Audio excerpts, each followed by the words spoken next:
আলাইকুম, সবাই কেমন আছেন? আশা করি সবাই ভালো আছেন। আমি অনেক ভালো আছি। আজকে আমাদের পিকনিক হচ্ছে, তাই তো আমি নাচ গান করছি। আপনারা সবাই আমার ভিডিওটা শেষ পর্যন্ত দেখবেন। আমরা বেলুন নিয়ে খেলছি, বেলুনগুলো ফাটাবো, তারপরে আরো নাচ গান করবো। আমার নাচ গান শেষ হয়ে গেলে সবাই একসাথে খাওয়া দাওয়া করবো। এখন আমি নতুন জামা পরতে বাসায় যাচ্ছি।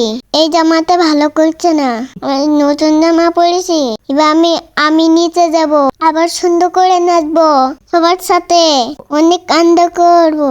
আমি আবার সবার সাথে নাচ গান করছি, ফটোর সাথে নাচতেছি। আমার খুব মজা লাগছে। মাশাল্লাহ, আজকে আয়াত বলতেছে মাম্মি তুমি আমার পিকনিকের ভিডিও এডিট করছো, তাহলে আমি একটু কথা বলবো। তাই প্রথমেই সে অনেকগুলা কথা বলছে। আয়াতের কথা কেমন লেগেছে অবশ্যই সবাই কমেন্ট করে জানাবেন এবং ভিডিওটা শেষ পর্যন্ত দেখবেন। আয়াতের পিকনিক করে অনেক আনন্দ করেছে, অনেক নাচ গান করেছে। তারপরে আয়াতের নাকি অনেক কষ্ট হয়ে গেছে, তাই আয়াত বাসায় এসে একটু রেস্ট নিয়েছে। অন্যদিকে ভাবির বাসায় খাওয়া দাওয়ার ব্যবস্থা শুরু হয়ে গেছে। টোটাল যতজন বাচ্চারা পিকনিক করেছে সবগুলা প্লেট একসাথে ভাবির ডাইনিং টেবিলে সাজানো হয়েছে। তারপরে একে একে সবার ভাত উঠিয়ে দেওয়া হয়েছে, তারপরে একে একে গোশ উঠিয়ে দেওয়া হয়েছে, একটা করে ডিম উঠিয়ে দেওয়া হয়েছে, একটা করে আলু দেওয়া হয়েছে। তারপরে সবার সমান করে ভাগ করে প্লেট সবার কাছে দিয়ে দেওয়া হয়েছে।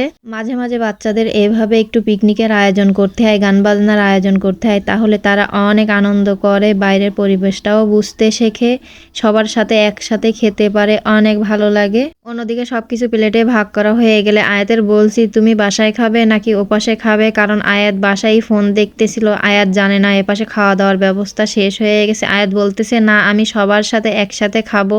তাই আয়াত আবার ফোনটা রেখে আন্টির বাসায় চলে এসেছে একসাথে খাওয়ার জন্য। আয়াত আজকে একা একা উঠিয়ে খাচ্ছে, আবার আজকে তার গোশটাও ছিঁড়ে দেওয়া লাগে নাই, সে একা একাই ছিটতেছে আর খাচ্ছে, সাথে কোকও আছে। মাশাল্লাহ, আজকের ভিডিও এই পর্যন্তই। ভিডিওটা কেমন লাগলো অবশ্যই সবাই কমেন্ট করে জানাবেন। সবাই ভালো থাকবেন, সুস্থ থাকবেন, দেখা হবে নেক্সট ভিডিওতে। আল্লাহ হাফেজ।